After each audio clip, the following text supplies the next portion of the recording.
Welcome back, awesome people, to Cocktails and Consoles. It's Melissa, and for all you PUBG fans out there, I got something a little special for you today. It's not a cocktail, no, it is the come on, English. For those of you fans who are out there constantly chasing the winner chicken dinner, we are making that here tonight in my kitchen.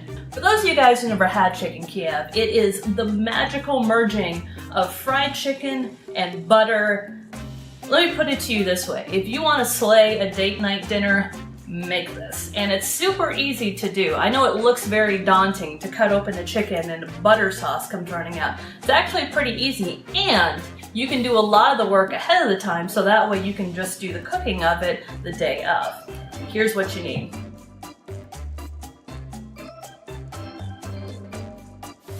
So first off, we're going to start with chopping up some herbs here. You can really use any kind of different herbs that you want. I'm sticking with just some basic parsley and thyme, since I'm going to be using those in the potatoes anyways.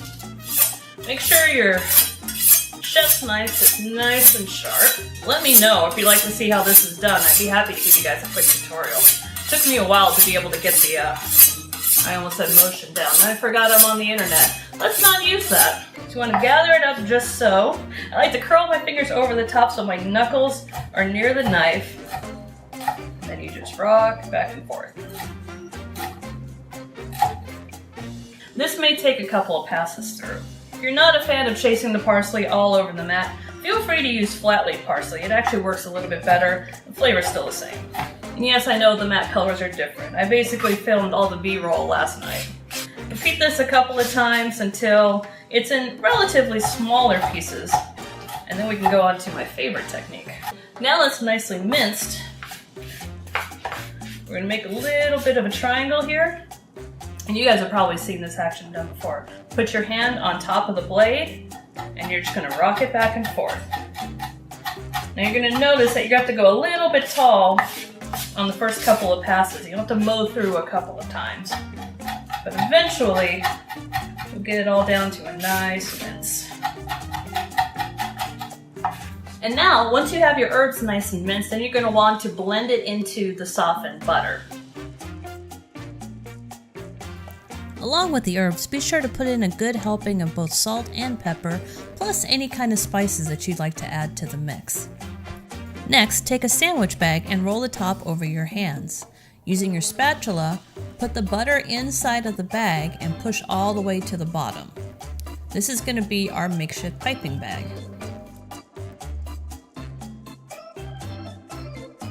Now that our butter is taken care of, we can move on to the chicken itself. Now you can do this with an actual full chicken breast. I find that takes a lot of work and a lot of time to pound it nice and thin.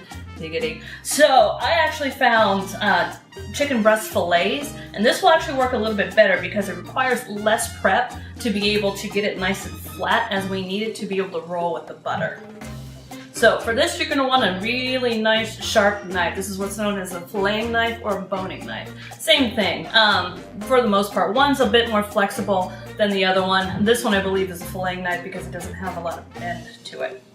So, move into the chicken breast, and you want to see if it has any tenders that you're going to need to fillet. This one thankfully doesn't, which you're going to see in the B-roll does. But that way you get the perspective of both.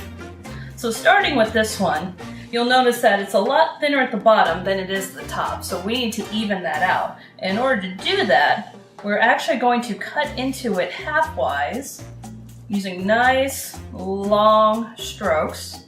So we don't tear up the chicken, we actually just want to fillet it. And then going back in a couple more times, you're going to want to get it close to the edge without actually cutting through it. That way we can open it up like a book and then pound nice and thin. So be very, very careful. Watch your fingers on this, go nice and slow.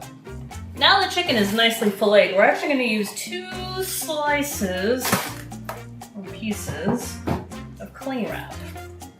I'm going to place one on the bottom, flip it over, and one more on the top.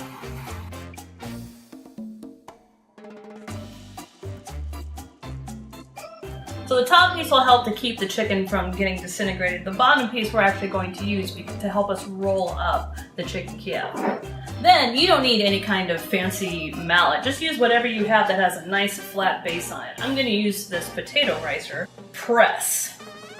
You'll actually do more by pressing than you will by hitting it, and it keeps the meat intact. So you're going to want it about let's say 1/4 of an inch thin. We didn't really press the hell out of this too much because again, we want to keep the chicken together. Next, take this whole thing, flip it over. We're going to take out that top piece. Now with our butter, we're going to snip the end off of this. We basically just made a piping bag. About top third of the way through, we're going to squeeze in that beautiful butter. Not too much because we do want this to actually close up. Then, as an added bonus, I'm just going to sprinkle a little bit of salt and a little bit of pepper.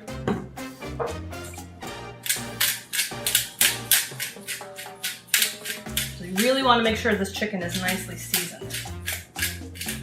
So we're going to flip over that top part. We're going to flip in the sides first, since they're thinner. Flip open that over the top. Get as tight as you can get it. You can use saran wrap to help us roll all the way to the bottom. Now if the sides aren't behaving, you can always suture them up a little bit with a toothpick. Just remember how many you put in. You need to take them out later. And then finally, wrap it nice and tight. It's okay if the toothpicks actually puncture the saran wrap, that's fine. It's more about getting the structure to be a little more stable. Now while you're prepping the potatoes, you can put this in the fridge. So the chicken you can go ahead and prepare a day in advance. It's actually a little bit better because you're going to want that butter to be a little bit solidified so it doesn't melt too early when we go and deep pat fry it. And of course, no chicken dinner would ever be complete without its friend, the potato. And I've got a cool trick to show you guys. It looks super fancy. It could not be easier. We are making butter poached potatoes. So, about 2 potatoes per person. On the smaller side, you're going to want these Yukon Golds because they're just the best. Now you can do this with a knife. It's very tricky because you do have to cut kind of thin. So I recommend using what's called a mandolin. Be very careful. These things are insanely sharp. More than a few people have wound up in the ER because they caught a finger on this. So that's why I'm using 2, but I'm not going to cut all the way through to keep my fingers intact. So for this, I have this set about 1/8 of an inch. You're going to take your potato and just very carefully slice down. Once that's done, stick the mandolin off to the side. And now, with our very thinly sliced potatoes, we're going to take a slice of parchment paper and we're just going to build a radial circle.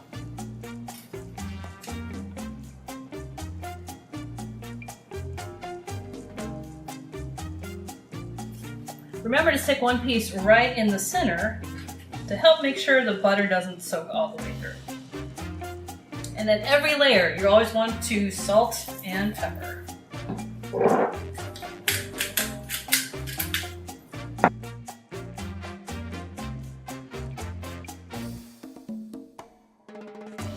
Once that's done, you can take your butter, put a little bit in the center, about a tablespoon or so.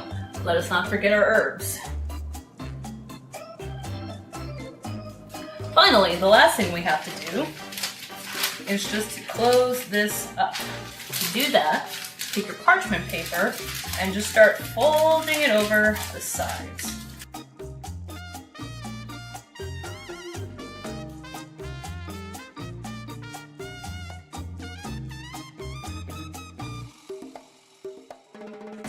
Now, unfortunately, unlike the chicken, the potatoes really can't be done the day before, but that's fine because it gives you time with your date to show off in the kitchen. Tuck in any errant corners to help hold the shape. Then, take any pan that'll hold it, stick it inside, and pop this into the oven. You want to give that about 20 minutes. It can still sit in there and let the oven cool down, and they should be fine while you fix the chicken. Okay, now that we're a little closer to the screen. Now that our chicken is ready and our potatoes are going, the last thing we need to do is fry the sucker. So, we're gonna unwrap our chicken, give it just a little dusting of flour. This will help hold the egg, which will help hold the breadcrumbs. With our egg mixture, just gonna roll it in the egg, then roll it in the breadcrumbs. Sit it somewhere where the crust can get a little bit of time to adhere before we stick it in the oil. In a small pan, pour in about an inch depth of high temp oil and raise to medium heat. Once the oil is shimmering, put the chicken in bottom side down to sear the seal. Once the bottom is golden brown and delicious, gently flip it over to the top. Depending on the sides, you may need to fry the sides as well. Once the chicken is fully cooked, remove the chicken and place onto a draining rig. While the chicken is resting and once the potatoes are done, gently unfold the parchment paper.